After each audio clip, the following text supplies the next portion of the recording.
Pemirsa, kebijakan WFH setiap hari Jumat bagi pegawai negeri sipil tidak hanya dapat menghemat penggunaan BBM, bahkan menurut Sekda Sumatera Selatan dengan adanya kebijakan WFH tersebut, penggunaan listrik dapat dihemat hingga 30%.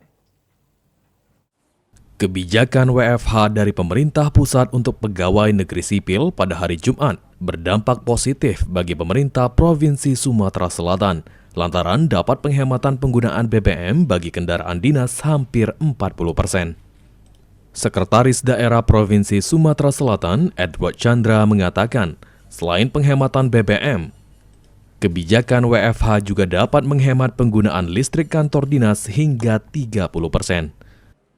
Ternyata ada yang penggunaan bahan bakar, minyak, listrik, air, dan penggunaan juga jenis kantor juga ada hitungannya dan kita rasakan ada manfaat.